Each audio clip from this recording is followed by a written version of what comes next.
Welcome to the Good, the Bad, and the Sequel Q&A. My name's Doug.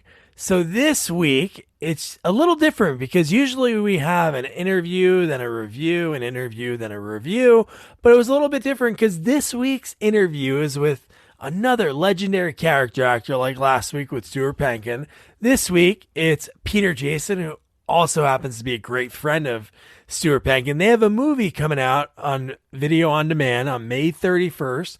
It's called Deep in the Forest. It's put out by Saban Films. Interesting film. I can't wait to watch it. It's kind of like more of like a suspense thriller. I'll put in the episode notes the trailer so you can check it out. But the sequel that we're going to be reviewing for the great Peter Jason is Escape from LA.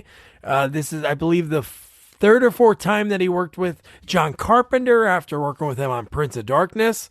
So that's something to look forward to in a few weeks. But man, Peter was such a blast to talk to because he's been in so many movies over the years. And we talk about this turning point that he had in his life that really, when he talks about that and you look at his IMDb, you'll be like, wow, everything changed then, man. He's in 48 Hours. He's in Brewster's Millions. He's in Prince of Darkness. They Live, Mortal Kombat, Marked for Death, Arachnophobia, Escape from LA. Like, dude, he's been in so much. And that was just within like a 7 or 8 year span. And then you talk about like Deadwood, Baskets, Mike Hammer. Dude, early in his career, Rio Lobo with John Wayne, which he has a great story about. He told me the story about him being in Raiders of the Lost Ark, which I'm not going to spoil. It's amazing. And it also has a little side story with Steven Spielberg. Man, Peter just loves to play. When he was a football player in high school, he calls it himself, he was a jock, and a girl convinced him to try out for the play because she would be in it. And he was like, really? I'll do this. And then he was hooked from there. Every play he could do, he did. Everything he could do, he did. Man, I love talking to Peter. Great interview. Great guy that is that old Hollywood that appreciates the generation before him because he talks about, you know, how lucky he was to work with those veterans. So he has some great stories about that. So do me a favor. Don't forget Deep in the Forest, video on demand, May 31st. I'll put the trailer in the episode notes so you could check it out. And if you're new here, please subscribe wherever you're listening and rate us. 5 stars would be nice. It helps us so more people can listen to us. Or, you know, the amazing interviews that I do and the amazing sequel reviews that me and my co-host Jamie do. Lots of fun. And that's what we're here for. To have fun and provide entertainment and tell people's origin stories. That's what I love. And Peter's is great. And man, when you hear about the stories about the commercials that he worked on, because I'm in Jersey and I told him that and he goes, oh, I lived in Jersey for a while. I filmed a lot of commercials there. And man, whew, some stories to tell. So here is, I'm speechless because you're going to be speechless, you know, when you're listening to this. Here is the amazing Peter Jason. I got to say, you don't age, really. Tell that to the inside of my body. No, well, I know that part. I'm saying on the outside, you still have the same kind of look that you've always had since I've seen you. Well, that's nice to hear. But I certainly ache after one match of tennis. Yeah, I bet. I ache and I'm 35 when I chase my 3-year-old around the yard. She tires me out, so I get it. Stick Awesome, around. Peter. So I talked to Stuart last night, and we talked a little bit about the movie. Deep in the Forest comes out, video on demand. My little hanky-panky. How's my hanky-panky doing? Oh, it's so cool that you guys are friends because when looking at both your IMDb's and just watching movies that you both were in, that I noticed that you both were in, I'm like, wow, do you guys know each other? Like, obviously with Charles, you guys have the same person. He's like, oh yeah, we've been good buddies. We hit it off years ago on Arachnophobia, right? That was our first movie together, yeah. But we were husband and wife in a movie called Hopelessly in June. He was saying that. Was that after or before? Oh, that was after. That was just a few years. Yeah, but we became instant friends on Arachnophobia. We spent the whole time together. Spent a lot of time together.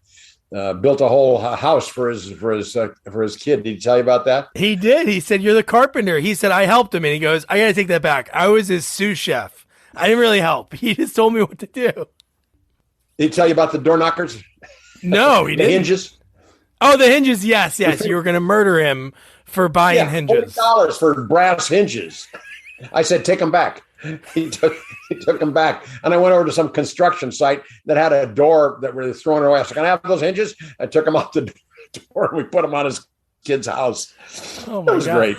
Was that always something you did growing up? Was your like father, uncle carpenter? My dad had these 5 kids and he just was a great dad and he taught us how to do everything. And my mom was the same way. She taught us all each how to cook.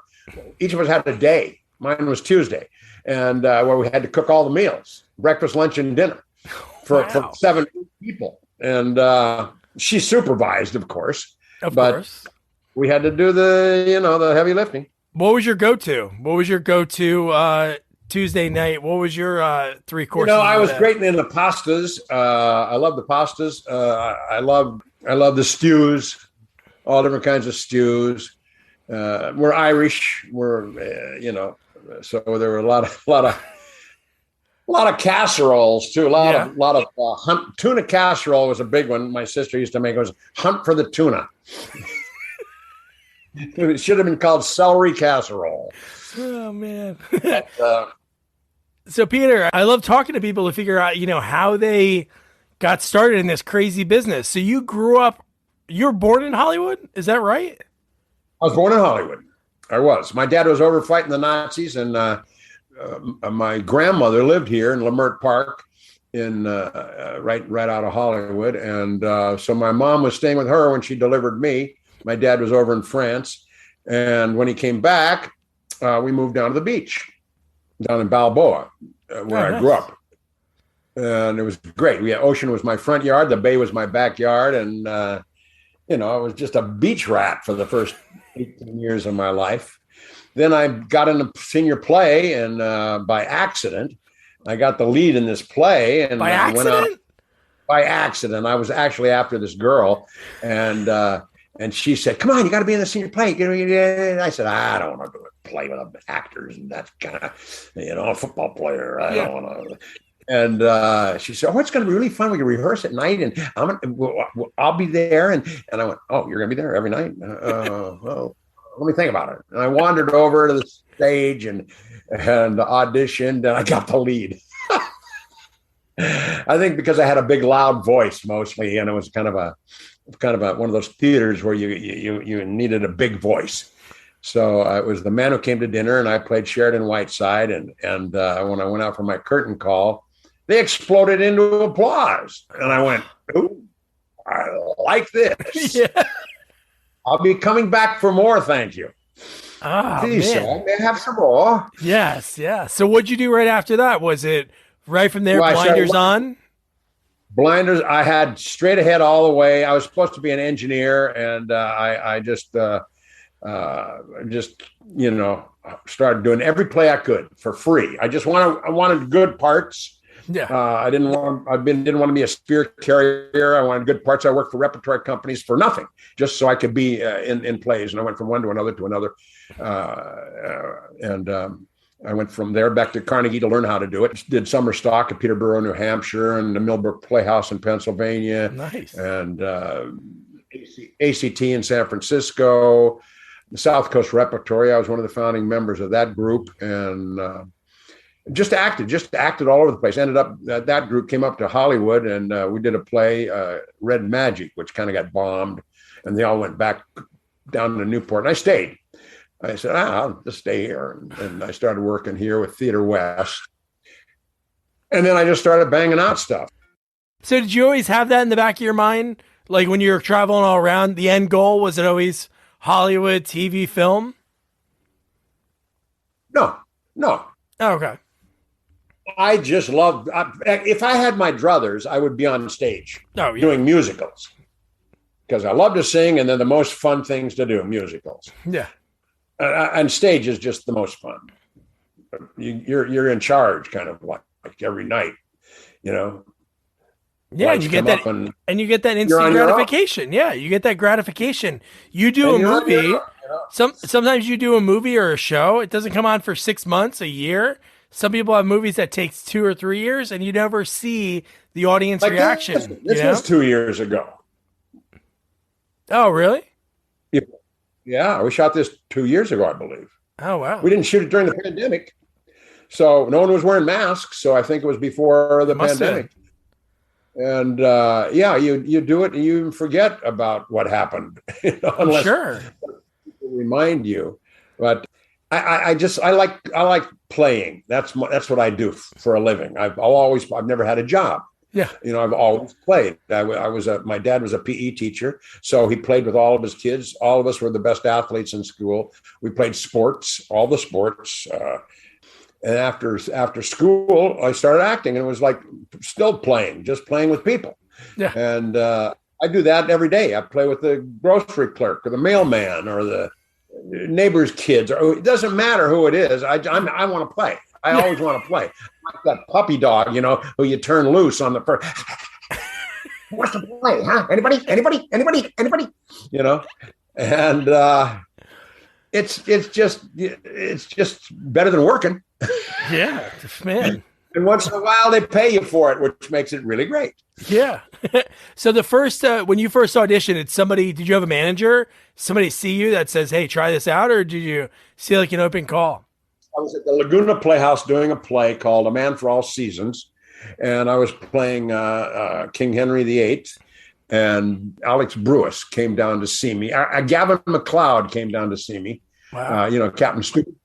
I'd done a play with Captain Stubby, and he came down to see me in my play, and he told his agent about it. So his agent came down to see me, and came in at intermission, said, "I love what you do. I'm an agent. Here's my card. I have a wife that's pregnant, about to have a baby. I got to go. I know you're not in the second act. Call me." And I did. And I moved in with he and his wife and his new baby. He got me a car, and I started off. And he was, for the first maybe 10 years of my career, he was my agent, and he was great. Alex Lewis. So you get somebody to take you under your wing like that. That's unbelievable. Somebody looking out for you. Not just Alex, but a lot of people took me under their wing. Yeah. It was like one actor after another, that was, and I still hang out with the older actors. I love the older actors. They have the best stories, number one, and number two, they know how to do it. They know the pitfalls. They know everything about it, or they know more than I do anyway. And they would pass it on to me, and I had a lot of them along the way that were just my gurus. Several of them. A lot of them have passed away now, but I still have a couple left. Yeah. And I still call on them whenever I need to. Yeah. And early on, when you just look at your career, obviously, like being in the first movie on there is a TV movie, A Bell for Adano. I don't know if that's your first. Bell for Adano. That was your first? It was a Hallmark Hall of Fame. I don't know if it was my first. No, my first job was Red Skelton Show. Oh, nice. Yeah, he was.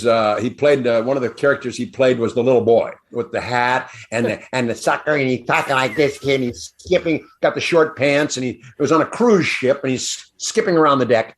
And I'm a honeymoon couple, and he runs into us, and we have 5 jokes, and that was my first job. Wow. Then I started doing Gunsmokes. I did 3 Gunsmokes and Cimarron Strip Cowboys. I was playing young cowboys. And then Hallmark came in with the Hallmark Hall of Fame, A Bell for Adano. It was the first time they'd ever used tape and film together. And I was in the film part. I was the exterior shooting. I was a soldier outside. And then when they moved inside, they did it on tape. And the tape was ludicrous. Because I think it's so fascinating. Because I talked with, I don't even know, she had a small part in it, Sandra Curry. One of her first movies is Rio Lobo, and looking at your website and that photo with you and the Duke, I don't know. She had I feel like she played like young prostitute or young hooker, or one of the hookers. Yeah. She had a very small. I didn't work with her. I worked down in Mexico and then a little bit in old Tucson. They built a whole town in old Tucson. It burned down, but now they have the new Tucson, I guess. But yeah, that was my first movie. Yeah. I died in John Wayne's arms. It was directed by Howard Hawks.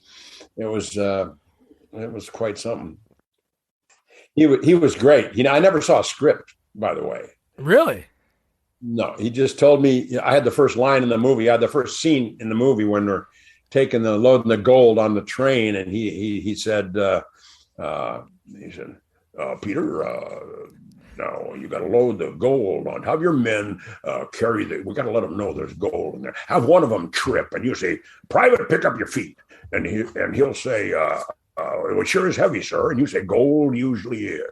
Then they'll know there's gold in there. Then you keep looking around, make sure no one's watching you, and get them over to the train. You open that door up, get them all up into the train car. You jump up last and look around before, and then close that door. Well, you know exactly what to do, and he leaves it open to you to do it any way you want. So I'm like, this is great. I don't even have to memorize the lines or anything. I know exactly what to do. And that's the way he worked. I never knew that. He got that improvisational way of working. He told me from work on the John Wayne movie Red River, and Monty Clift was very improvisational. In fact, he told him in a fight scene, he says, "It's unbelievable that I could beat up the Duke. He's twice my size." He said, "What if he's leaning over the fire and I kick him in the face to start the fight?" He said, "Maybe I'd have a chance." And Howard said, "Well, let's Mr. Hawk said, let's ask the Duke." And he did, and that's the way they did it, I guess. Wow. But he started working improvisationally after that. And before that, he had a full script, and he worked right by the script, and nothing changed and everything. But he liked that improvisational spirit. I understand from him anyway that changed his way of making films. I'm glad he did. I loved working like that. That was really fun. That's got to be something, being so young, not young, like, because you were doing it for a few years already and being on Gunsmoke. I knew nothing. So you were young, yeah. To have the Duke, this isn't like anybody else, go there on the spot, you having no script. That's unbelievable. Never saw a script. But when you're young, you're fearless. You don't have any history. You don't know when you're making the mistakes, which you are making. So you just dive into that water. Who knew it was freezing cold? You just dive in. And once you're in it, you realize, oh, wait a minute, I can't breathe. And then you try to get out. But, so you were obviously busy working. Like, from there on out, you're working a lot. Was there, what was a point in your career? Was there like a movie you were in or a show you were in that really changed it all for you?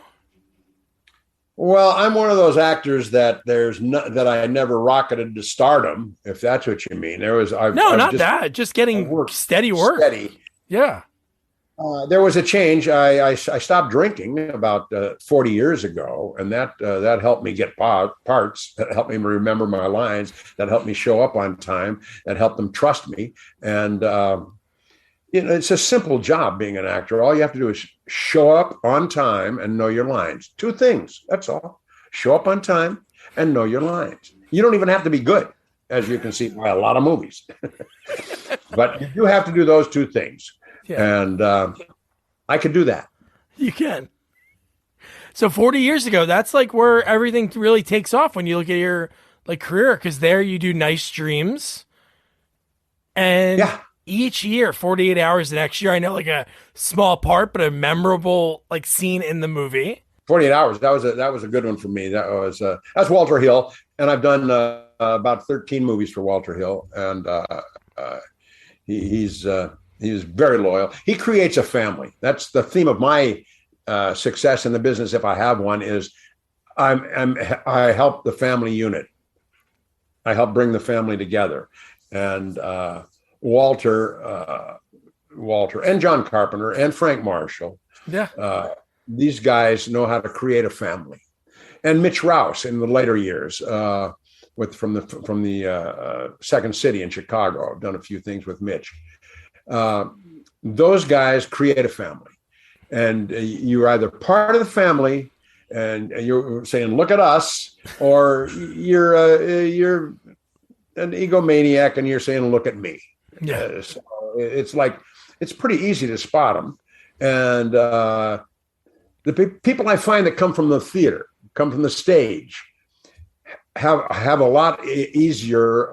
They can make that help create that family a lot easier than people who just walked off the street and got a series.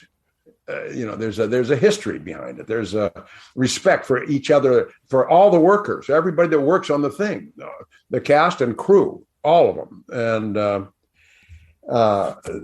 once you get that, understand and get the respect for all players, all members of the family, yeah, then things are way easier.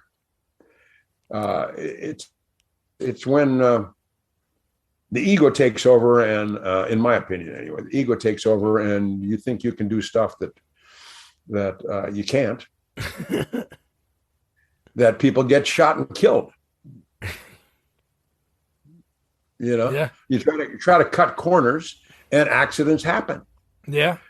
On a Frank Marshall set, the sun starts going down. He says, "Hey, the sun's going down. See you tomorrow." Instead of racing around to try to get that last shot in, and then you wreck everything, and you got to come back 3 days later and do it again at twice the cost. So the good ones know how to do it properly. They know how to create the family, and they know who to count on.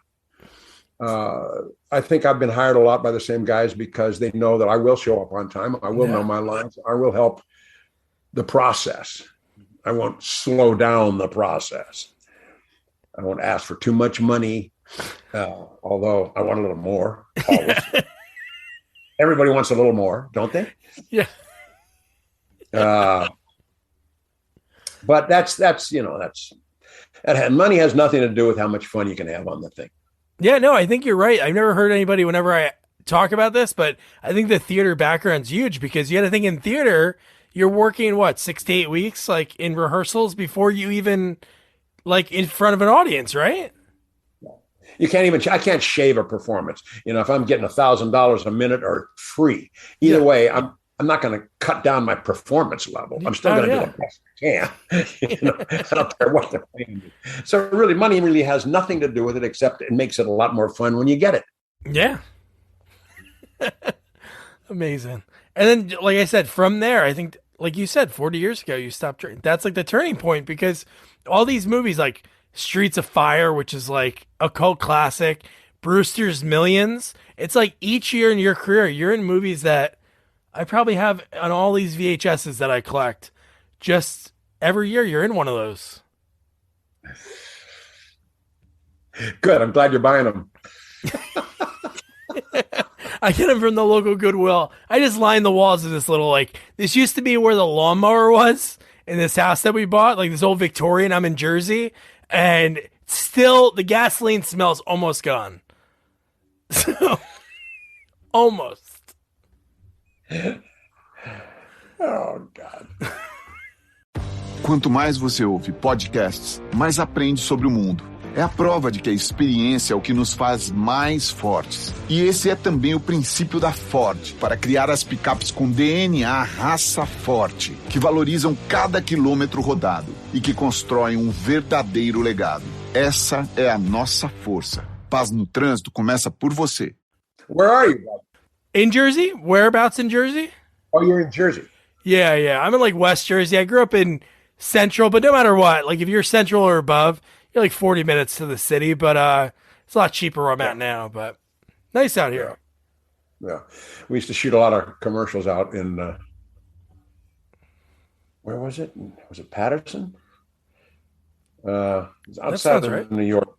Secaucus is one, Patterson. We used to shoot a lot of commercials out there. I lived there from 69 to 77. Oh, really? I made 300 commercials in 7 years in New York. What commercials did you do? Oh, you name it. I did it. I did. And in those days, they do what they call tests. They would do. I played Terry Bradshaw about at least 3 times. They were they do a test commercial to see if they liked it, but they couldn't afford Terry Bradshaw, so they'd hire me and I'd be Terry Bradshaw. I played him 3 times during his career, but they were like demo commercials, but still had to pay you. And so I did a lot of those. Oh gosh, I did everything. I did J.C. Penney. I did. God,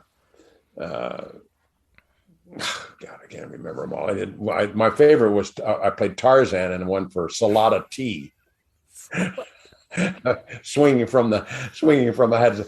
I'm with a chimpanzee and a snake crawling up the big boa constrictor crawling up the branch, and a macaw, big Jesus. green turquoise and gold macaw on my shoulder, and I say, after a morning of coffee drinking, Tarzan need coffee break. He switched to Salada tea. And then the bird flies, the snake goes away. Though I drop the monkey, I swing over. The stuntman swings over this pond where that alligator's snapping at me. That was the stunt.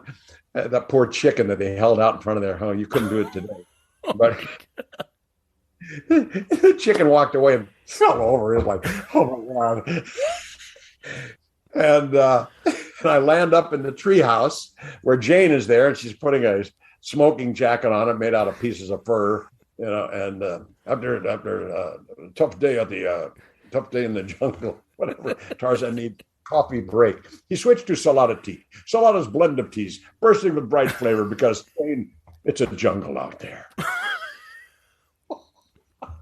That's amazing. It was one of my favorite ones. We shot that in Florida, I think, or Georgia. Wow. Was that when the commercial business was like good, like money wise? Like, did I talk to people that good money? It was great. It was, right? Yeah. My wife and I take a vacation every other month. We go down to Puerto Rico for a few weeks and come back to a mailbox full of money. It was really good. Yeah. And it all changed. We started shooting it out here, so I'd go back and forth between New York and here. And eventually it was almost all out here, so I just came back here. That's good that is so ingrained in your memory. U.S. Tarzan. I love to see that. I love to find that somewhere.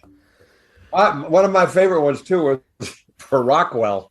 I was dressed up in this kind of a Superman outfit, only with Sawman, and he has this blade across his chest, and I jumped off of a ladder into the frame.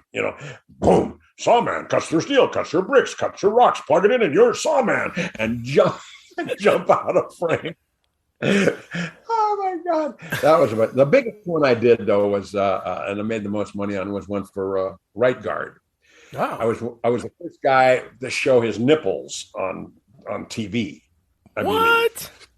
And I got an award from the women's penitentiary in Indiana. I was one of their men of the year. And there's a guy with no shirt on, and the girls got excited in jail. But it was right guard, and I had to go. And I had 2 sensor patches on my armpits. I go, nobody likes looking on their arm stains. A real problem. Usually, person still get stains that won't wash out. But now we got, and it ran for like 2 years. And Jesus, I made a lot of money on that one. that's awesome. That's so great. That's cool that you did it for so long. That was like that's huge. To have an 8-year block of you able to do that. Yeah, 69 to 77, 8 years, right? How'd you like Jersey? South Orange. Oh, nice. You know where South Orange is? I dated Yeah. a girl from South Orange. She went to my college. I went to Carnegie. And you know where Lovelette is? Yeah. Yep. Yeah. Well, I one time walked 5 miles, I think 4 miles on the beach to see Katharine Hepburn and Spencer Tracy's house, which was in Lovelette. Nice. I had friends who used to say, we're going down the ocean. Hey, you want to go down the ocean? Hey, let's go down the ocean. What's down the ocean? Well, that's where we're going. We're going down the ocean. So I'd go down there, and the beaches were great. They reminded me of where I grew up at the beach here. So I loved going down there. Oh And man. Lovelette was pretty cool. I like Yeah, no, that's so cool. That's it. great. Is it still a hot spot? Yeah, the whole man, it's so expensive now. My buddy's parents bought a place in Lavalette years ago. And it was like so small, like a bungalow. It is like it's insane. Huge. The market down here. Even where you grew up is like so expensive. You grew up where you're at is like super expensive now too. Did anybody keep that family house in your family for a while or no? In fact, it was on the ocean front. There's a big 7-bedroom house built by Yasha Heifetz, and it was turned into 3 houses. That property was 3 houses. Yeah. If we'd have kept that, I wouldn't have to act. You wouldn't have to act. So you were talking about like your relationship. So like they live. That was the first time you worked with Carpenter? No, I worked with him. The first job I did with John was a movie called Prince of Darkness. Oh, yeah, yeah. Okay. With Donald Pleasance, and man, he was fantastic. I loved him. That was my first one with him. They Live might have been the second. Yeah, I think it was set next year. But yeah, that's cool. Donald Pleasance, another guy of like the yesteryear of acting to be able to work with, you know? Oh, it was. I worked with the greatest. I've had such a lucky career to all the people that I've been able to work with, from men and women. Garner, you worked with James Garner, right? I did. Mostly, I did. Toward the end of his career, he had a hard time walking. His feet. I think he might have gotten wounded or hurt in the war or something, and he couldn't walk very well. I remember he kept taking the cowboy boots off all the time. And a funny thing about that was, it was Bruce Willis's second movie, I think. And so he figured he knew everything. And I had a scene with Mariel Hemingway who talked like this. He had this voice that was so loud it could cut through steel. And she turns to me and she says, and I own this airport, this little tiny airport, and they need the plane to fly away. James Garner and Bruce Willis. And so I'm supposed to say to her, she says to me, "Isn't it dangerous flying at night?" And I go, "No, bats do it all the time." And she gives me this look of, but that was Blake Edwards was the director. Oh, okay. He was great. I mean, he did all the Pink Panthers, and just fantastic with Alec Guinness and everything. Great director. And so I was happy to work with him. Of course, John and Walter Hill was, the greatest. I worked with him on 48 Hours. Yeah. Before that, on a movie called where everybody had a name. It was called The Driver. That's what it's called, The Driver, with Ryan O'Neal and Bruce Dern and Isabella Adjani. Oh, nice. I played passenger number 2. I played on that. That was my first movie with Walter, and then he hired me for 48 Hours and Brewster's Millions. What the hell was the name of that movie?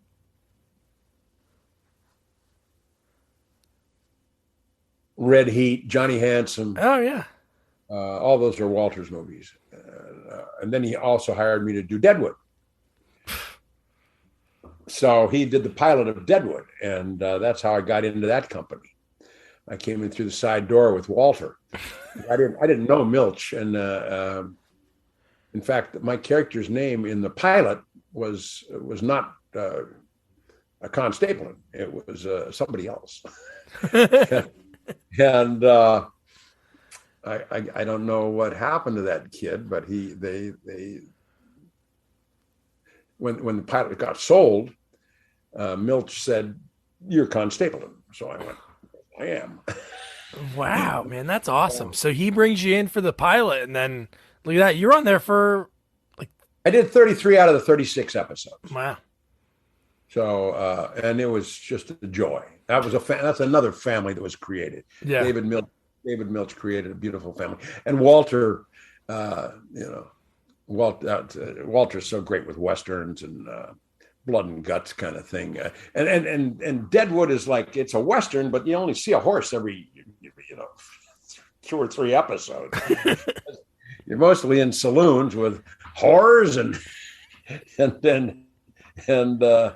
con men, you know. And just think of the relationships you make. You show up, you do your lines, and it pays off all those years later. He thinks of you when working on the pilot for Deadwood. Well, I did a lot of them for him in between that too. I know that, but I'm saying like, from that each one, because like you said, to be part of a family, if you showed up and had that ego one time, you're out. And then that's what I think that's so cool about Hollywood, the relationships and the impact you had. Like Stewart told me he didn't get one job, but because the guy liked him in the audition, the casting director, he like called him like 7 years later or something. And that's like, to me, that's what it's all about. It's building those relationships and like leaving an impression. That happens also in the casting room. You go into a casting office and you know you're not right for this part, but your agent sent you in because the casting director needs to show the director 10 guys that are good. Yeah. So they send me in, right? And I read it and I go, I'm not Jewish, you know, I'm not going to get this. But you know who would be great? Stuart Pankin. And so I'll say that to the casting director, and she'll go, "What a great idea! Why didn't I think of that?" And later down the line, she'll remember that I did something that you hope, but and it does work that way. You know, it does. It does. I think anyway, the karma works that way. Totally. And so I continue to do that. I know the Long Riders was a joy to do that movie with all the brothers, the Keaches, the Carradines, the Quaids, and the Guests, all brothers playing brothers. And we did the play in New York 10 years before that.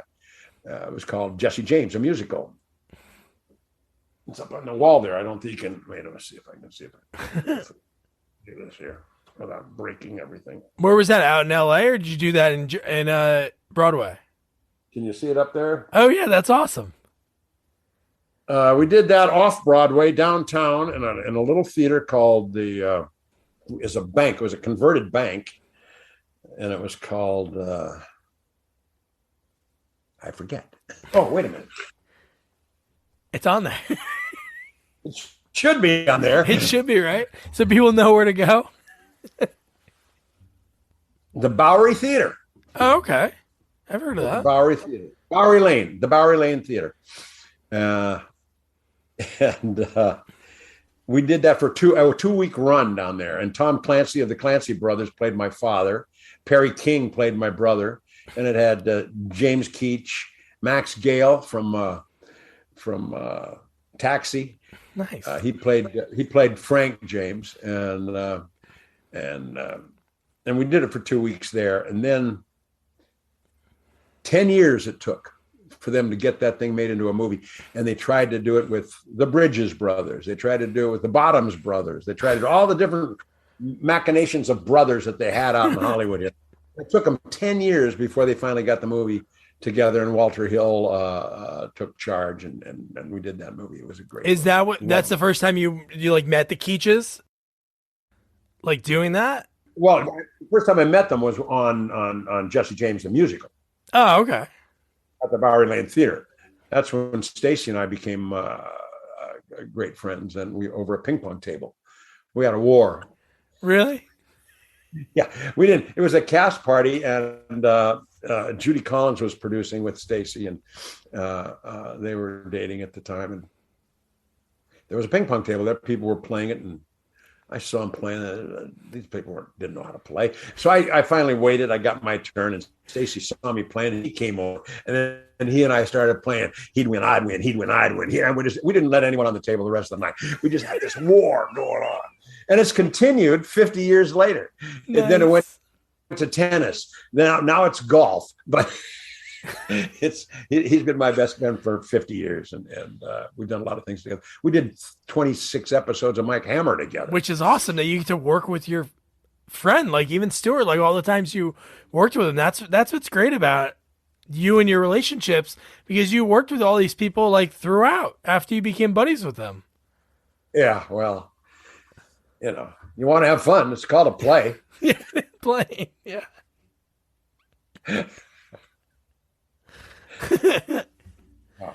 So real quick, I gotta ask you about Arachnophobia, where you met Stuart. Like that movie is so good, and you think about it, it's a movie with these tiny spiders, and really until like the end sequence, it's not like you see the spiders like when it crawls into your football player's helmet. It's not like you see it bite him. You're just imagining it. But the way that movie like puts this fear into you when you're watching it is so good. When those 5 or 6 spiders come out of the sink, oh my God, you watch them all go, wow, and you go, holy shit. And Frank Marshall, who is just the greatest. He and I grew up together, and that was his first time directing a movie. Although he directed second unit for almost all of Spielberg's movies, he started off with Bogdanovich.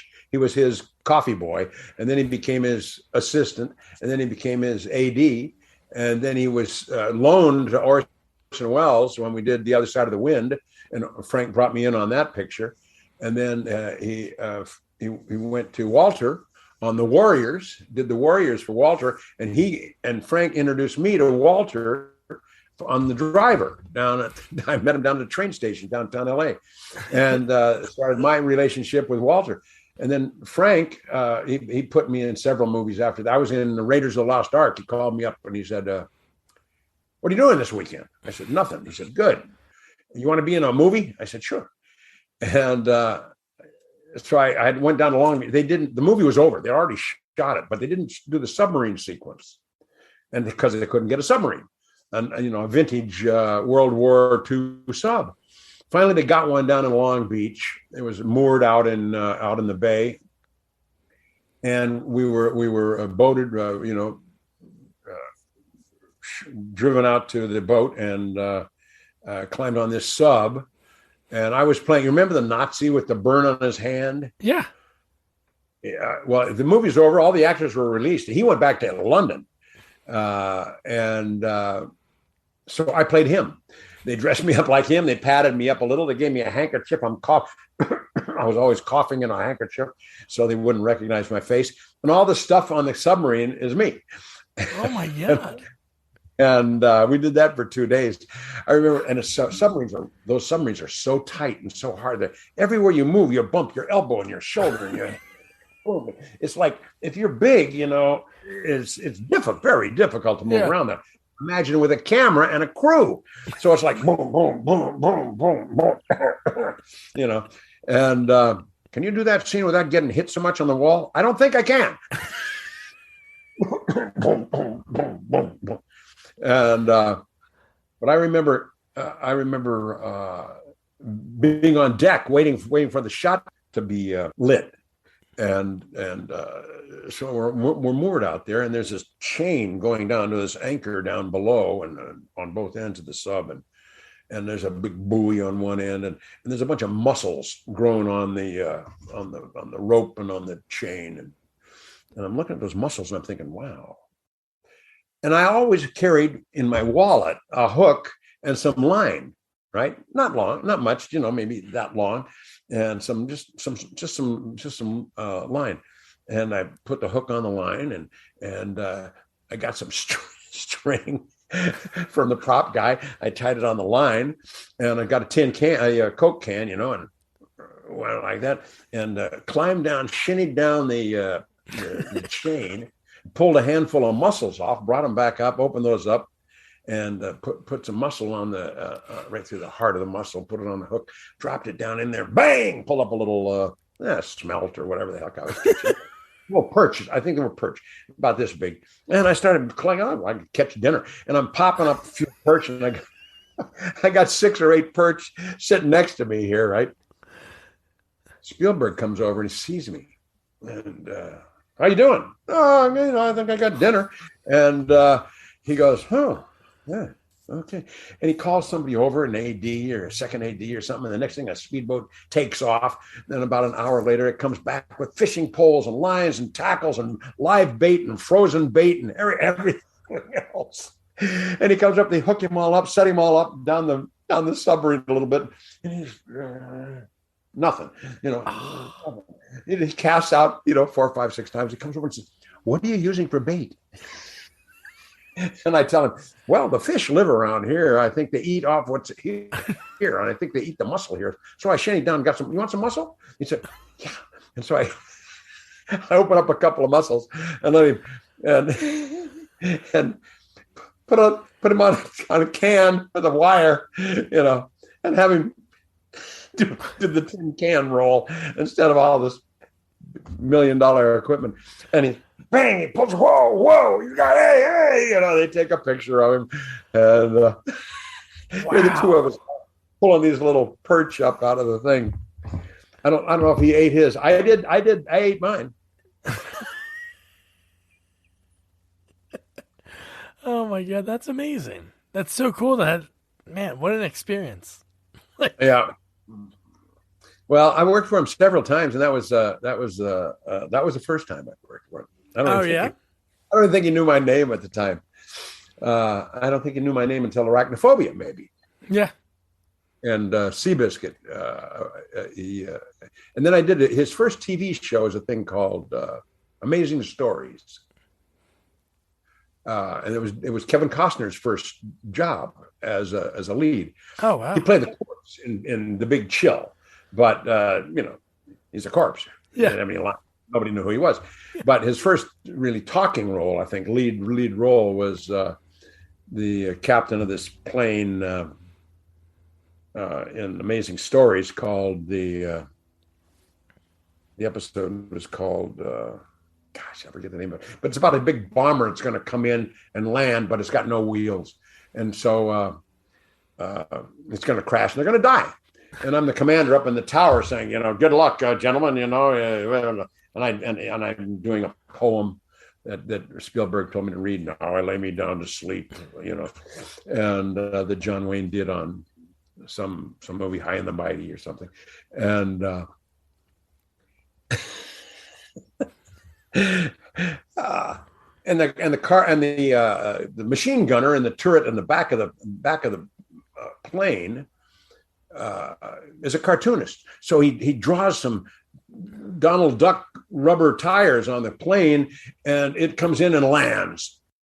And it's sitting on the ground for 2 seconds, and they disappear, and boom, the thing falls down on the ground. They're gone. So it's like a God shot or something, and but that was another time I worked for Spielberg. Another one was on Seabiscuit. That was he and I had a moment on that too.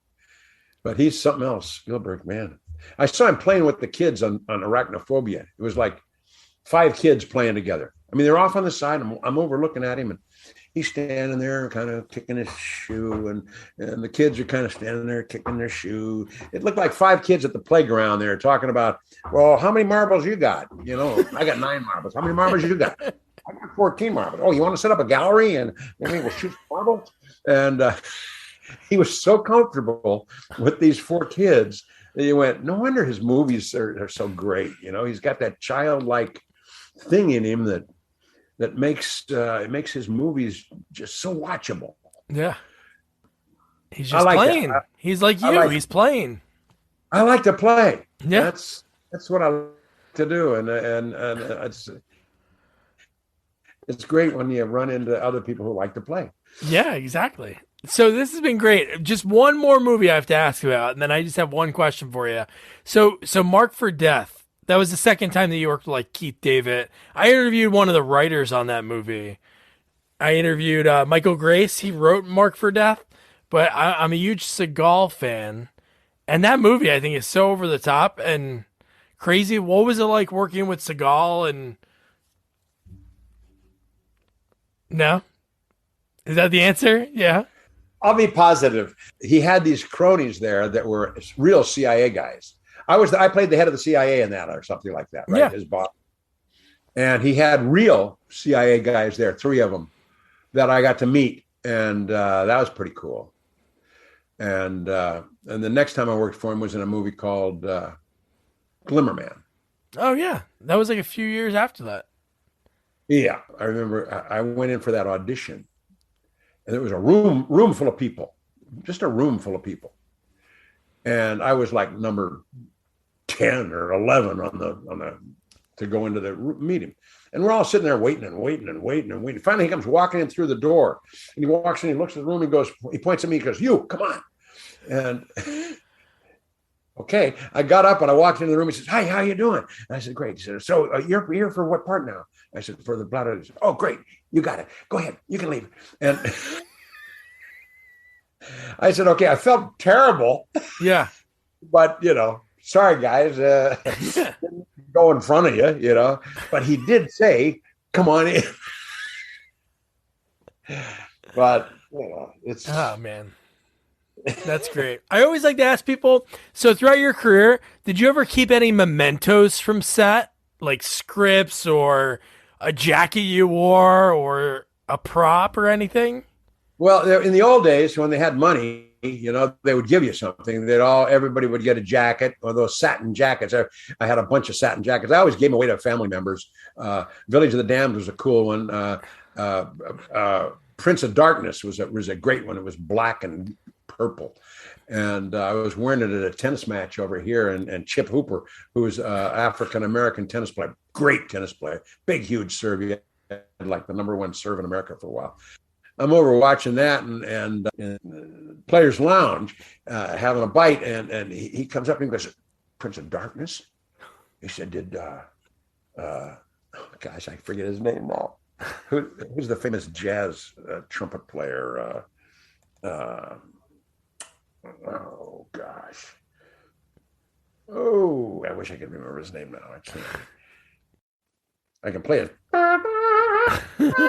Anyway, he and I said, Miles "No." Davis. I said, "This is Prince of Darkness, the movie." He said, "Oh, Miles Davis. Thank you very much." He said, "Is that Miles Davis?" And I said, "I wish. No, it's a Prince of Darkness. It's a movie we did." He said, "Oh, I'm Miles Davis, huge Miles Davis." I said, "Really?" And I took it off and I gave him the jacket. Obviously, he was more. It said Pete on it though. I didn't mind. He didn't mind that at all. He went and put it on. Yeah. Oh, man. Was there anything else you ever kept, like your first script? Like, did you have the wherewithal, like then, to keep any of that stuff? I was never smart enough to keep that stuff. I bet. Stuff appears, like I got a poster over there from a David Carradine play that I did off Broadway, and then this one here from New York that we did with the Keach brothers. People happen to give me stuff like that. Yeah. But yeah, people give me stuff that were mementos for different things. I got one sent from me from a play I did in college. And it was a play that I did in they sent me the program, and I thought that was pretty cool. That's awesome. But also, there's stuff on eBay that people tell me about. Hey, I saw your hat from the Warriors. Not in the Warriors. Oh, well, it's got your name on it. I got a hat from Streets of Fire. It was really cool. It was leather. That's awesome. Everybody got those hats. And my wife and I and my brother and his wife were going down the river, Selway River up in Idaho, river rafting. And we hit this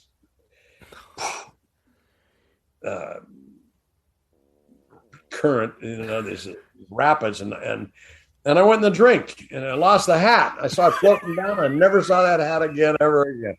It was a pretty cool hat. Somebody in Idaho has probably got it now. Somebody's got it. It's on eBay already, probably. It's on eBay. It's a little wet. It's a little wet. It'll dry out. It'll shrink up on you. $11. You can buy it now. Buy it now, yeah. Peter, this has been awesome, man.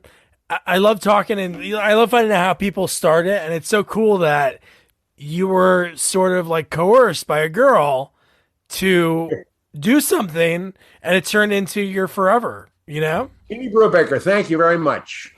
Give her a call. Shout out there to Jeannie. Yeah. That was at Newport Harbor High School in 1961. Now you know how old I am. Peter, thanks, man. I appreciate it. I hope everything goes well. Deep in the Forest. It looks pretty good, man. Forest. It comes out the 31st, I understand. Yep. And I hope I'm still in it. You are. Did you see it? No, I watched the trailer. I hope you're still in it. Oh, me too. Don't get scared. See you in the movies. Man, wasn't Peter awesome? His career. Just think about everything he worked on and just his stories, like the whole fishing using the clams and the mussels that he climbed out to grab, and Spielberg was like, hey, I'm going to get my guys to go get these fishing rods, and they weren't catching anything. And just that moment that he had, and the fact that he's in Raiders of the Lost Ark, and who knows? Nobody knows because it's not in his credits because he was just like the shot of the back of him. So I don't think they can have somebody as their like a stand-in. I don't know, but it wasn't on his IMDb because I would have noticed that. And, working with Carpenter, the John Wayne story. Oh my God. The fact that John Wayne like ad-libbed and created, a whole scene on the spot. You go over there, he's going to trip it. And then you're going to say, oh, that's gold. You don't want to break gold. And man, and he has, him and Pankin, their bond that they had since Arachnophobia. Great. So again, don't forget Deep in the Forest video on demand, May 31st. Check it out. Put out by Saban Films. I'll put the link again, the trailer in the episode notes.